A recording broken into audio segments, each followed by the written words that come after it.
Airports are notorious for overpriced items. So what I love to do is I carry a refillable water bottle. You drink it beforehand. When you go through security, you dump it out, and then on the other side you can fill it up at any water fountain. Do not travel without a water bottle. Another thing, I am on the cortisol pump right now, so anytime I go through security, I actually opt out. I always have the pump in a very visible spot, so if I'm going through security, normally I'll like clip it to my shirt or something, and then they'll ask, okay, are there any sensitive areas or anything? And I'll be like, yes, here's the pump site. Here's my pump. I'm not taking it off. I disclose it up front. I say, yes, I have a medical condition. I say, yes, I have a medical device that is not being removed. And normally they're pretty cool with it. It helps if they are able to see the site location. I like to get to airports ridiculously early. There are so many unknowns and so many things that can add to the stress. So I factor in a ridiculous amount of time, and then normally I just come to the airport and I get through security no problem, and I people watch. I would much rather be sitting at the gate doing nothing than trying to rush through the line fighting with TSA over this. Watch for dehydration. I find that it isn't necessarily the cortisol need that gets me as much as it is dehydration. On flights, they will talk about pressurizing the cabin. Well, they pressurize the cabin to altitude of 10,000 feet. You dehydrate faster when you're up at a higher altitude. Now, normally this isn't a problem for most people, but for us, we dehydrate faster. I know I personally salt waste. I travel with Zofran, or an anti-nausea medicine. You do not want that in the overhead bin. You want that close to you, either in the back seat pocket or underneath the seat in front of you. There have been a couple flights I started not feeling well on it, and I didn't have the strength to stand up and get the Zofran. What I did have the strength for was to quickly grab my Zofran and quickly grab some oral hydrocortisol, a little bump dose or stress dose right then that was able to carry me through. Always keep all medicine on you, and always keep all medicine close by. We're allowed to carry on an unlimited amount of medicine. You can have an extra bag of just medicine, and I've done that in the past. And what you do is you separate out all your medicine and go, this bag is just medicine. It does not count as one of my carry-on bags. But I have walked onto the plane with my 3 carry-ons and they have not even said anything. There are some international airports that you can self-identify and that have lanyards for people with invisible disabilities, and so you wear this lanyard and that just gives them a notice, say, hey, I might need a little bit more time going through security. And I'm back. I had to find another place to film because they started vacuuming. Airports can be extremely overwhelming because there's so much sensory overload, and that just drains cortisol. So do not be afraid to bump up your dose. Do not be afraid to take more. And everyone handles airports differently. I don't find flying that stressful or that much of a cortisol utilizer, whereas I know of other people that have to double or triple their dose in order to survive a flight.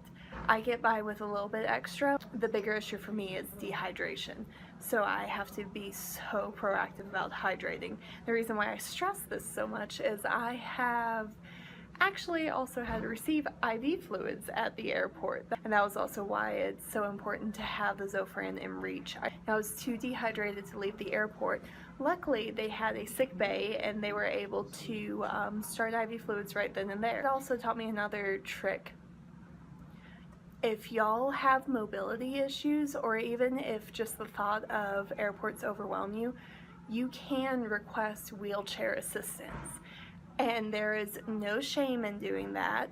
And one of the biggest benefits of getting that wheelchair assistance is then it's the guy that's pushing the wheelchair. It is their job to make sure that you are where you're supposed to be.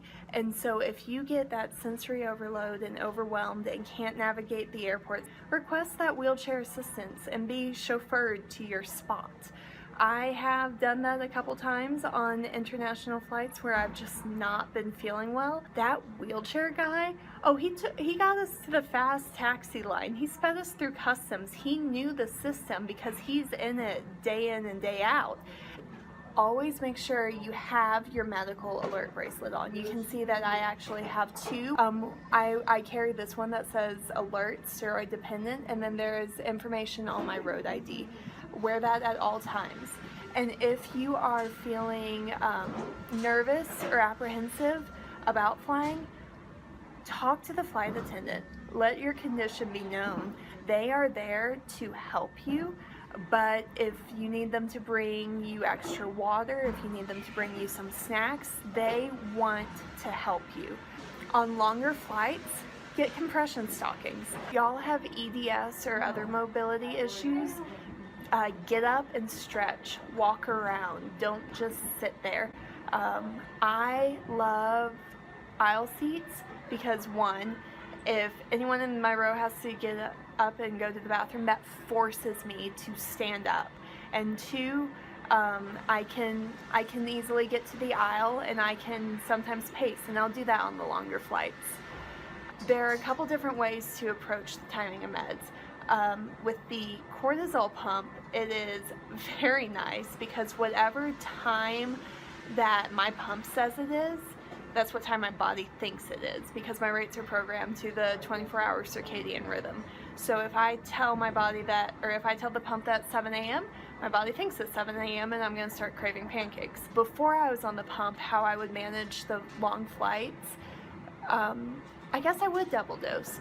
And so if, say I was, when I flew to Korea from America, that was a good 14-hour time difference. And so I would take all of my meds according to the American time zone, but I would also take all of my meds according to the Korean time zone. So essentially I double dosed and I had 0 gap of coverage. And that required me writing it down and planning it out. The shorter 1 hour or like 1 to 2 hour time zone jumps, it's much better to take the medicine early than it is to take it late, especially if you are doing long flights and back-to-back traveling with lots of layovers.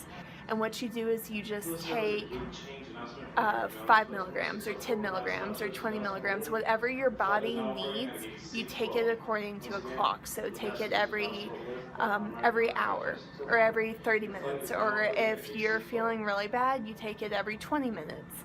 And you just take it consistently. Hey y'all, I'm back again. I survived my red-eye flight, and I thought of a very other important trick that I want to make known to you. Whenever you travel, plan on when you get to your destination, plan on resting. Don't try and schedule anything immediately. What I find helpful is I get to wherever I'm going, and I have blocked that first half a day or that first day to wait, to rest, and make sure that I'm stable. If you get there and you land and then you rush off to get all the things done, your body might not cooperate with that.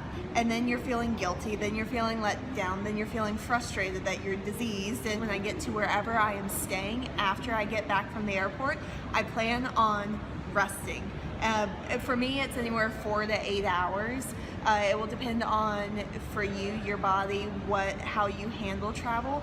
And then, you know what, if I'm feeling well after an hour or two, then it's like, oh, what spontaneous thing would I like to do? And that, I find that a much more positive way to approach it, because then it's like, oh, I get to do this, instead of, oh, look, I'm diseased and I can't do this. So when you travel, factor in that rest time. And now I am going to go and catch my flight to go back home. So I just want to let y'all know about that and say bye y'all.